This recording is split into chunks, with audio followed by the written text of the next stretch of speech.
사람이 살아가면서 가장 절실하게 느끼는 게 뭔가를 생각하면 아마 시간의 유한함이 아닐까 합니다. 결코 길지 않은 삶 속에서 어느 날 문득 돌아볼 때 이루어 놓은 일은 없고 해야 될 일은 많음을 느낄 때 우리는 인간으로서 무기력함을 느끼기도 합니다. 이렇게 해야 할 일은 많고 시간은 없을 때 우리는 오늘 알아볼 사자성어 일모도원을 생각하게 됩니다. 날일, 저물모, 길도, 멀원으로 이루어진 이 단어의 원뜻은 날은 저물고 갈 길은 멀다 라는 뜻의 사자성어입니다.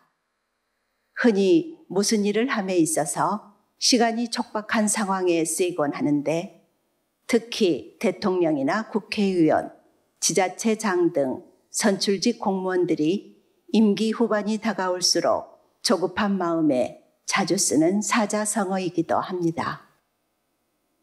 이 단어의 유래를 살펴보면 중국의 춘추시대 초나라가 패권을 잡고 있을 무렵 초나라 평왕의 태자 건에게는 태자의 교육을 담당하는 태자태부 오사와 태자소부 비무기가 있었습니다.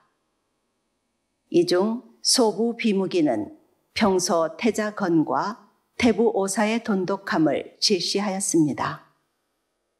그러던 어느 날 태자의 신부감을 모시러 진나라에 가게 된 비무기는 신부가 될 진나라 왕의 여동생 맹영의 뛰어난 미모를 보고 음모를 꾸미게 됩니다.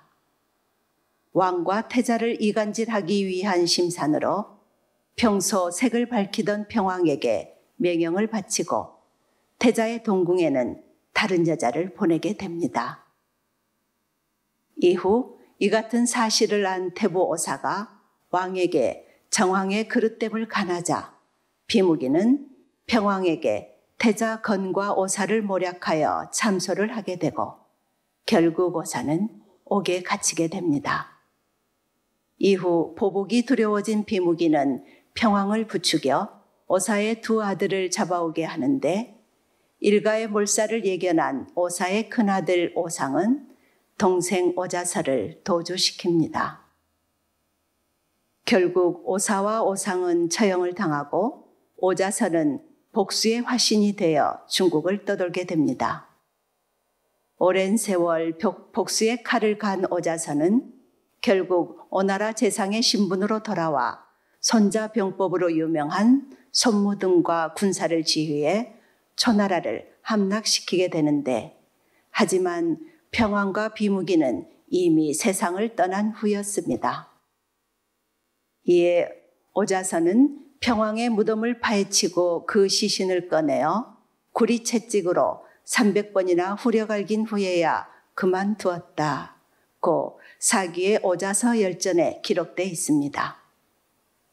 당시 오자서의 친구 심포서가 오자서의 행동을 지적하며 일찍이 초나라의 신하로서 왕을 섬겼던 그대가 지금 이 시신을 욕되게 하였으니 이보다 더 천리에 어긋난 일이 또 어디에 있겠는가 라고 전하자 이에 오자서는 해는 지고 갈 길은 멀어 도리에 어긋난 일을 할 수밖에 없었다 라고 일축합니다.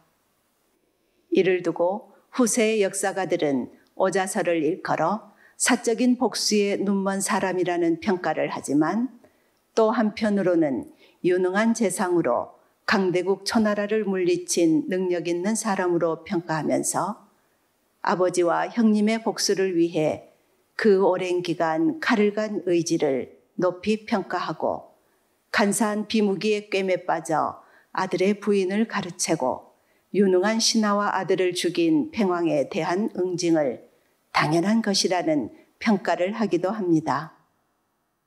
오자서를 비난하는 사람은 어떤 잘못을 하더라도 군주를 벌하는 것은 불충이라는 유교적 사고방식에 사로잡힌 교조적 유교주의라고 비난을 하기도 합니다. 옛 어른들의 말씀 중에 조급함으로 인해 낭패를 본다는 의미의 속담이 많이 있습니다.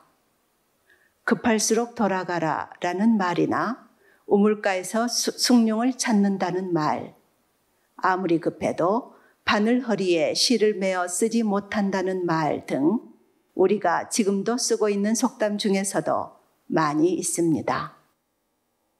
오늘 알아본 해는 지고 갈 길은 멀다는 뜻의 일모도원을 보면서 동서양 할 것 없이 임기 말을 맞이하는 대통령들이 조바심으로 무리하게 정책을 추진하다 국민의 지탄을 받고 있는 모습을 보면서 우리도 반면 교사로 삼아야 할 것이지 않나 싶습니다.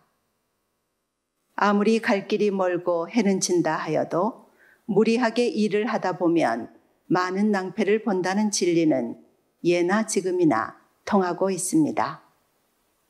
특히 해가 질 때일수록 더욱 신중하라는 옛 선인의 지혜를 배워야 할 필요가 있을 것입니다. 시방 한자야 놀자 오늘 시간은 할 일은 많은데 해는 지고 있다는 의미를 가진 일모도원에 대해 알아보았습니다. 이상 김지영이었습니다.